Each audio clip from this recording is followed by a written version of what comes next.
ओम शांति। 27 सितंबर 2025। बाबा के महावाक्य। मीठे बच्चे, तुम अभी सच्ची सच्ची पाठशाला में बैठे हो। यह सत्संग भी है। यहाँ तुम्हें सत बाप का संग मिला है जो पार लगा देता है। प्रश्न। हिसाब किताब के खेल में मनुष्यों की समझ और तुम्हारी समझ में कौन सा अंतर है?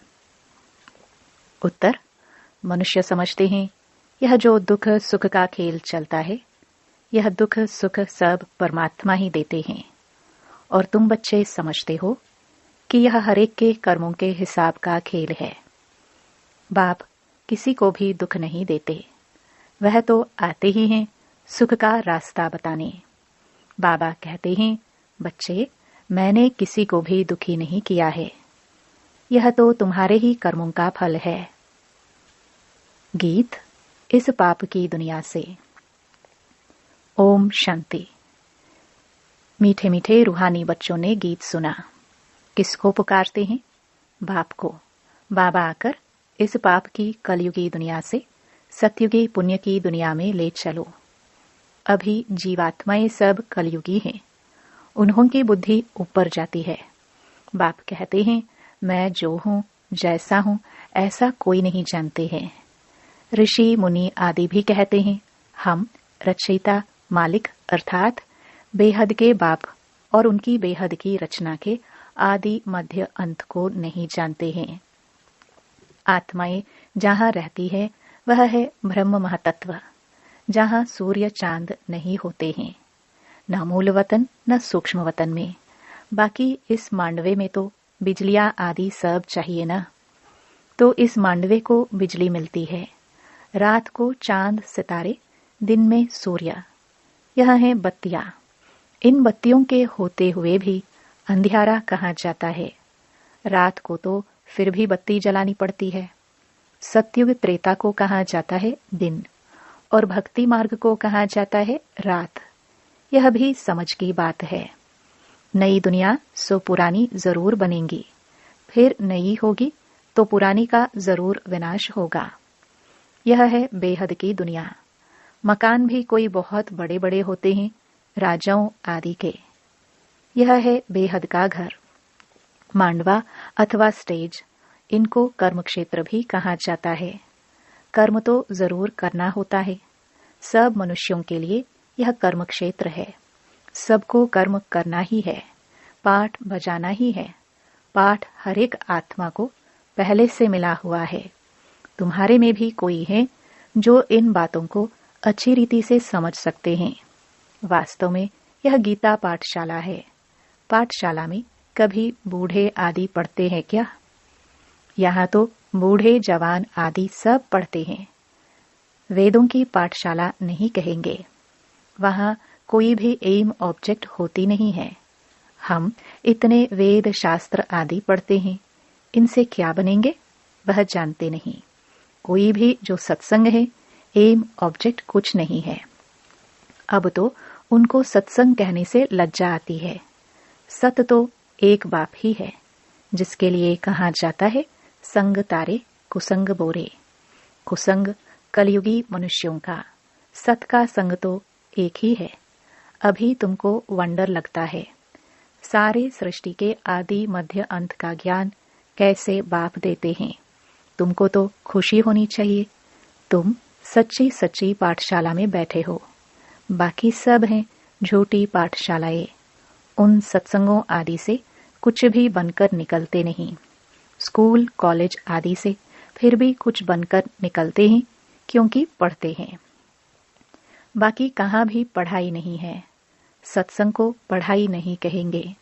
शास्त्र आदि तो पढ़कर फिर दुकान खोल बैठते हैं, पैसा कमाते हैं।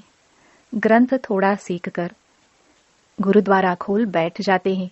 गुरुद्वारे भी कितने खोलते हैं।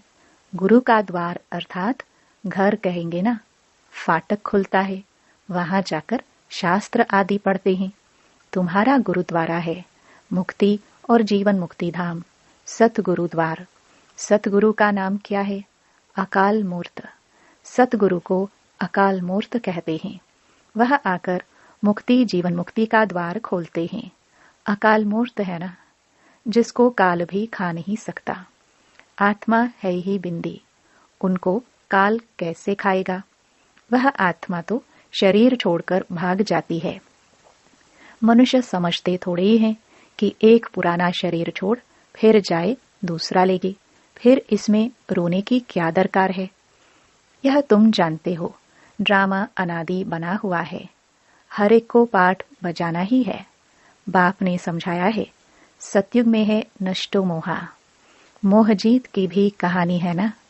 पंडित लोग सुनाते हैं, माताएं भी सुन सुनकर फिर ग्रंथ रख बैठ जाती हैं सुनाने के लिए।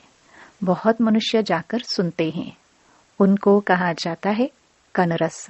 ड्रामा प्लान अनुसार मनुष्य तो कहेंगे हमारा दोष क्या है।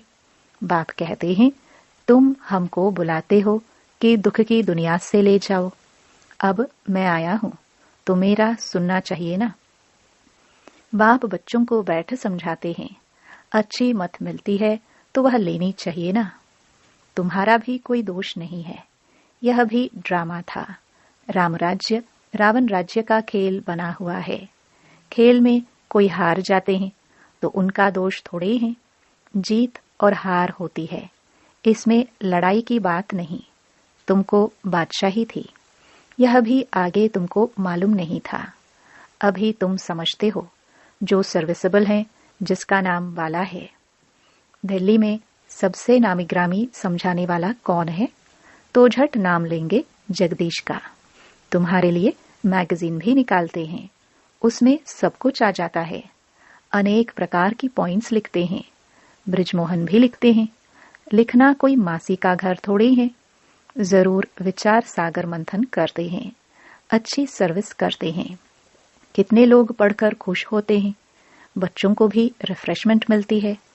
कोई कोई प्रदर्शनी में बहुत माथा मारते हैं, कोई कोई कर्म बंधन में फंसे हुए हैं, इसलिए इतना उठा नहीं सकते हैं। यह भी कहेंगे ड्रामा, अबलाओं पर भी अत्याचार होने का ड्रामा में पार्ट है। ऐसा पाठ क्यों बजाया, यह प्रश्न ही नहीं उठता। यह तो अनादि बना बनाया ड्रामा है, उनको कुछ कर थोड़े सकते हैं। कोई कहते हैं हमने गुनाह क्या किया जो ऐसा पाठ रखा है। अब गुनाह की तो बात नहीं, यह तो पाठ है। अबलाए कोई तो निमित्त बनेंगे जिन पर सीतम होंगे। ऐसे तो फिर सब कहेंगे हमको यह पाठ क्यों।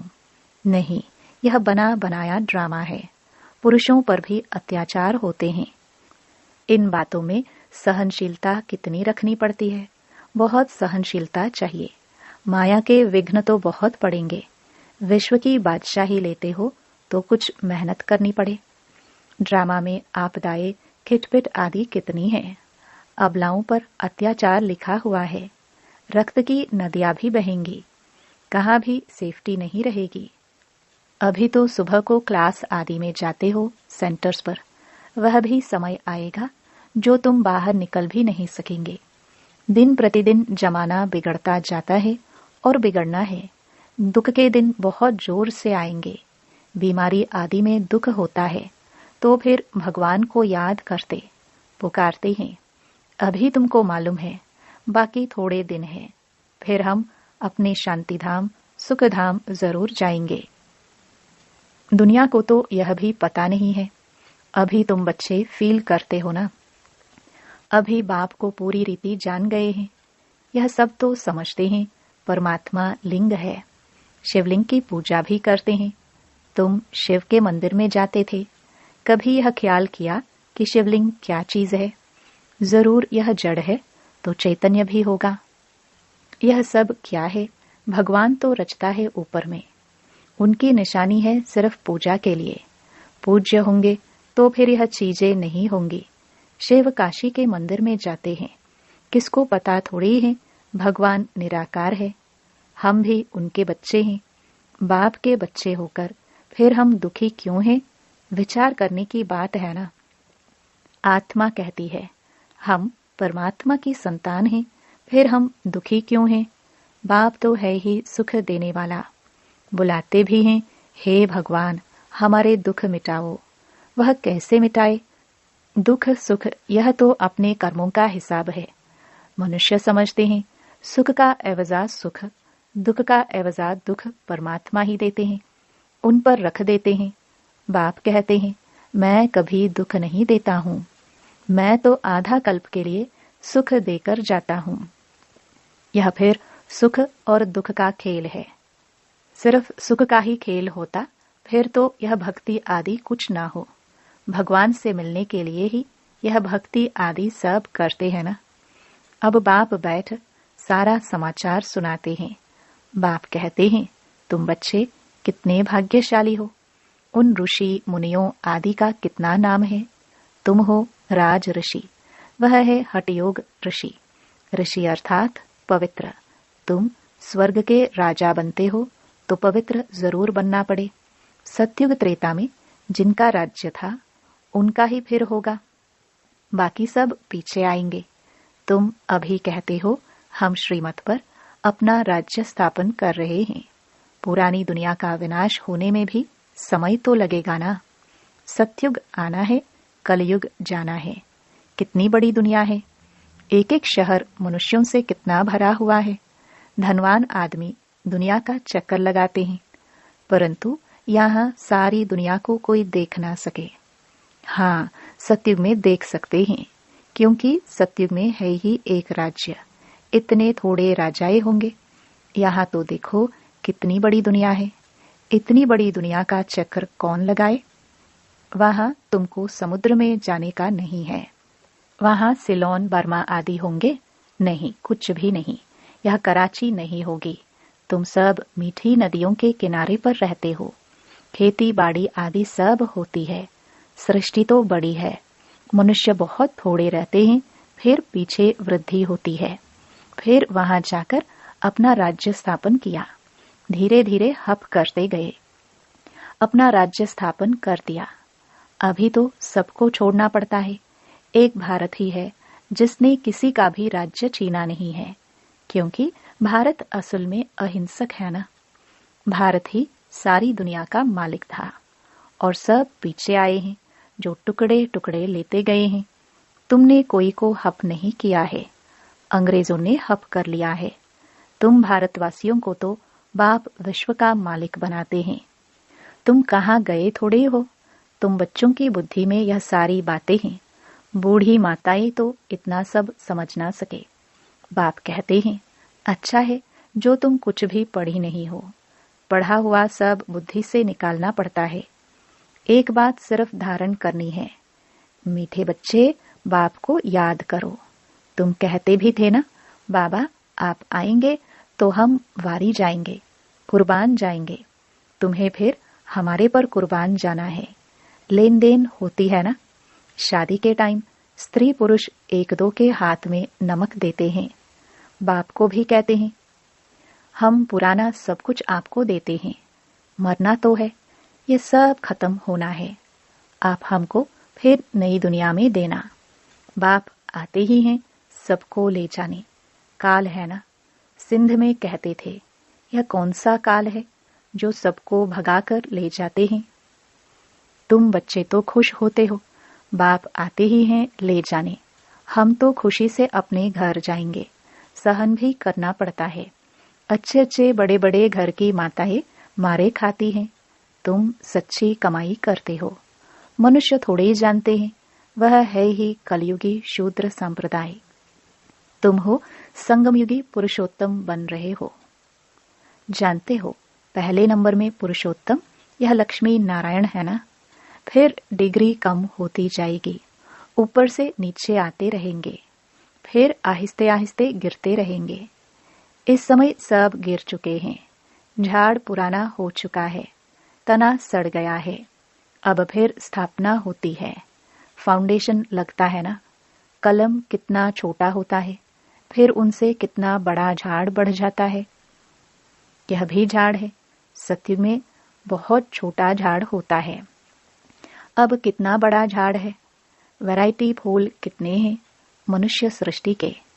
एक ही झाड़ में कितनी वैरायटी है। अनेक वैरायटी धर्मों का झाड़ है मनुष्यों का। एक सूरत न मिले दूसरे से। बना बनाया ड्रामा है ना। एक जैसा पाठ कोई का हो नहीं सकता। इनको कहा जाता है कुदरती बना बनाया बेहद का ड्रामा। इनमें भी बनावट बहुत है। जो चीज रियल होती है वह खत्म भी होती है, फिर 5000 वर्ष के बाद रियलिटी में आएंगे। चित्र आदि भी कोई रियल बने हुए थोड़े ही हैं। ब्रह्मा की भी शक्ल फिर 5000 वर्ष बाद तुम देखेंगे। इस ड्रामा के राज को समझने में बुद्धि बड़ी विशाल चाहिए। और कुछ ना समझो, सिर्फ एक बात बुद्धि में रखो, एक शिव बाबा, दूसरा ना कोई। यह आत्मा ने कहा, बाबा हम आपको ही याद करेंगे। यह तो सहज है ना। हाथों से कर्म करते रहो और बुद्धि से बाप को याद करते रहो। अच्छा, मीठे मीठे सिखिलदे बच्चों प्रति माता पिता बाप दादा का याद प्यार और गुड मॉर्निंग। रूहानी बाप की रूहानी बच्चों को नमस्ते। धारणा के लिए मुख्य सार। पहला, सहनशीलता का गुण धारण कर माया के विघ्नों में पास होना है। अनेक आपदाएं आएंगी, अत्याचार होंगे। ऐसे समय पर सहन करते बाप की याद में रहना है। सच्ची कमाई करनी है। दूसरा, विशाल बुद्धि बन इस बने बनाए ड्रामा को अच्छी रीति समझना है। यह कुदरती ड्रामा बना हुआ है, इसलिए प्रश्न उठ नहीं सकता। बाप जो अच्छी मत देते हैं उस पर चलते रहना है। वरदान, मायाजीत विजयी बनने के साथ साथ पर उपकारी भव। अभी तक स्व कल्याण में बहुत समय जा रहा है, अब पर उपकारी बनो। मायाजीत विजयी बनने के साथ साथ सर्व खजानों के विधाता बनो, अर्थात हर खजाने को कार्य में लगाओ। खुशी का खजाना, शांति का खजाना, शक्तियों का खजाना, ज्ञान का खजाना, गुणों का खजाना, सहयोग देने का खजाना बांटो और बढ़ाओ। जब अभी विधातापन की स्थिति का अनुभव करेंगे, अर्थात पर उपकारी बनेंगे, तब अनेक जन्म विश्व राज्य अधिकारी बनेंगे। स्लोगन, विश्व कल्याणकारी बनना है तो अपने सर्व कमजोरियों को सदा काल के लिए विदाई दो। अव्यक्त इशारे। अब लगन की अग्नि को प्रज्वलित कर योग को ज्वाला रूप बनाओ। जैसे किला बांधा जाता है जिससे प्रजा किले के अंदर सेफ रहे। एक राजा के लिए कोठरी नहीं बनाते, किला बनाते हैं। आप सभी भी स्वयं के लिए, साथियों के लिए, अन्य आत्माओं के लिए ज्वाला रूप याद का किला बांधो। याद के शक्ति की ज्वाला हो तो हर आत्मा सेफ्टी का अनुभव करेगी। ओम शांति।